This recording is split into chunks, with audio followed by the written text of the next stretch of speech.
Hi everyone, I'm Pat Buchanan with RV Life. Today we're going to take a look at RV Trip Wizard and the accompanying RV Life app.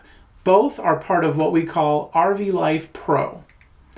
If you've previously seen or used RV Trip Wizard, you're going to see some big changes. Our amazing development team is constantly working to keep RV Trip Wizard as the best tool available for RVers. Others of you may have not yet grasped the relationship between RV Trip Wizard and the RV Life GPS and Campgrounds app, so we'll be sure to clear that up for you as well today. In the future, we hope to bring some folks on here to guest host to give you a little bit of variety rather than having to listen to me all the time. This video is getting simultaneously broadcast to both our RV Life YouTube channel and the RV Trip Wizard Facebook page. We should be able to see your comments and respond live, but we'll also review those after the broadcast, and we'll try to answer each one of those as needed. So let's dive in. We're going to take a look at RV Trip Wizard. I'm going to start by showing you several basics before we start fielding any questions. Once we do, we'll try to answer all of those and demonstrate as needed.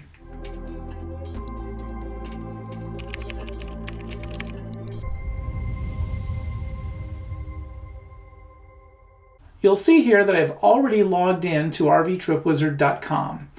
My first option here, of course, is to choose whether I want to open an existing trip I've already started or create a new one. We'll go ahead and choose Create a New Trip. It wants us to name the trip, of course, so we'll just call this one Live Demo. You can name it whatever you want, frankly. If you know what date you're leaving, you can set that now. If you don't, simply choose No. In either case, click Create. Of course, every trip has a starting point, so now is the time to set that. You can choose Use My Location, assuming your device is set to allow that, or you can simply type in an address or location name. You can also find your starting location on the map. For this example, we'll keep it generic and search for the RV Hall of Fame up in Indiana and click Start Here. You'll see that although we've already plugged in all of our preferences, we always get the opportunity to change those for the specific trip if we desire. Glancing quickly at these settings, you can see I have set my RV's height, length, weight, propane status, fuel capacity, desired reserve, miles per gallon, and fuel warning preference. I've also told RV Trip Wizard these things. Number one, I want to avoid unpaved roads. My overall average driving speed is 55 miles an hour. I want the advanced driving radius, and I prefer 5 hours of driving per day. You can set your radius to miles if you prefer. Note the average driving speed isn't how fast you're going on the freeway. It's an overall average speed you achieve throughout the day. Most folks choose 55 or 60 miles an hour, and we found that to be the most accurate. I'm not changing any of these for this trip, nor am I changing any of the expenses I have set. So I'm just going to click Save and move on. You can see that our map centers on my starting point, which was the RV Hall of Fame, indicated here by the green flag in Elkhart. As we pull out a bit, you can see thousands of campgrounds and, of course, our infamous driving radius. My next step, of course, is to add a destination. Where the heck do we want to go? I was thinking it might be fun to see Monument Valley again. I can either move the map there myself and just get to the right area, or I can just search. We can see that in the area around Monument Valley directly, there are a few campgrounds we can choose from. I can preview these by clicking each one. There's a ton of information presented here in this little index card, but I can click on the park details for more information if I want. There's a ton of information here that we can cover at some point, but let's move on with creating our trip. Having stayed at the Goulding's Lodge previously, perhaps I want to try something new. Or maybe Goulding's, which is fairly limited, might be full right now. We'll choose the View Campground, and all I need to do is click here to add to my trip. We'll plan on 3 nights here in Monument Valley. Now, if we pull out again and turn off campgrounds temporarily, you can see our entire trip. Our driving radius has centered on my last stop, so let's move that back to Indiana and pull out again. Our goal now is to find campgrounds and fuel locations to get us to Monument Valley. We'll just do a couple of each here, and then we'll field some questions from you. We'll turn our campgrounds back on first, and now we're going to want to zoom in on where my route and my desired drive time intersect. You can see there's a fairly broad selection of campgrounds here. I can filter some of those pretty easily. We'll open up the research pane and we'll add a couple of basic filters, 50 amp and at least 3 stars.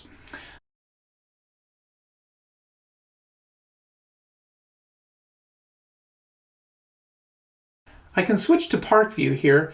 Notice that as I highlight each one of these, their little icons on the map bob up and down. My goal is very simple. Find a campground that I want somewhere around here, where my route and the end of my driving day intersect. I kind of prefer just to click the icons and view the handy info card. I can choose anything from an RV resort to a Corps of Engineers park to anything in between. Note that if we choose this KOA, for example, and we will, my route will automatically change to accommodate it. We'll go ahead and add this campground. We'll stay just one night, and we'll be careful to slot it into the correct position. It's not an issue if you forget and accidentally add it to the bottom. It's real easy to adjust this with the mouse.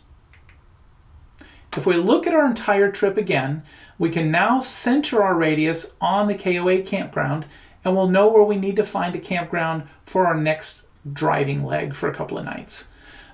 We can see that Arrowhead Park is the perfect distance, but has very little in the way of amenities. Since I typically alternate between 1 night and 2 night stays, I don't want to be here for 2 days, nor does it appear to be big rig friendly. Now, I can stop earlier in my trip and stay at one of these other locations, or I can push a bit farther out and find something in Omaha. In this case, I'm actually going to push all the way to Lincoln to get into a highly rated campground with full amenities. You can see that it will be a longer driving day, so I want to plan accordingly. This is the real beauty of this tool and of planning ahead. The ability to know exactly what you're doing each day. I could have just as easily made this a shorter day and stayed here at a state park instead. The choice is entirely up to you. Now, let's address our first fuel stop before we open it up to questions. We'll turn off our campgrounds again and zoom out.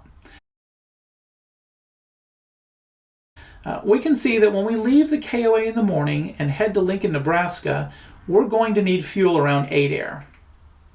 RV Trip Wizard knows this because earlier, if you recall, I gave it our fuel specifications. You can see for me, we have a net of 70 gallons at 7.5 miles per gallon. So this warning is 525 miles from my starting point, assuming I started with a full tank. If you aren't starting with a full tank, you can edit your starting fuel and RV Trip Wizard will recalculate the miles.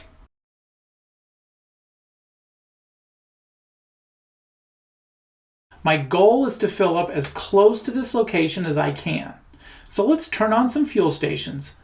You can see I have some trucking options in Des Moines, or I can push to Avoca. I can see from the scale down here that's only an additional 30 miles or so, so I could certainly reach that with no issue.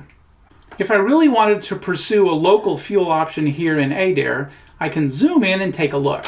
I see 2 stations here, but can they accommodate a big rig?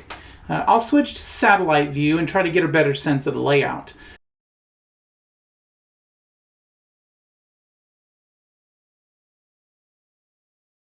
I see some 18-wheelers there, but by going to street view, I can learn even more. Depending on your rig, you might decide this is a viable option for you. Since I'll be hitting the diesel lanes and I've left myself plenty of reserve, I'll push on to the next town. I'll just add this Flying J to my trip. I leave the nights at 0. Of course, I'm not staying there. I'm just getting fuel. You can see that even though I've added it to my trip now, my fuel warning is still there. Now we'll go in and fill the tank virtually. I don't have to do any math here. We all know how that ends. Instead, I'll just plug in a number and RV Trip Wizard rounds it down and does the rest for me. Once I hit save, you can see the fuel warning is gone. And my next fuel stop appears to be near Fort Collins. If we pull back and take a look here, we would just carefully repeat this process for our entire trip and the return journey.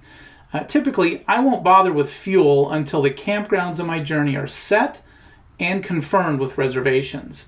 Once my route is locked in, then I'll add fuel, then rest stops, lunch stops, grocery stops, scenic stops, and all that.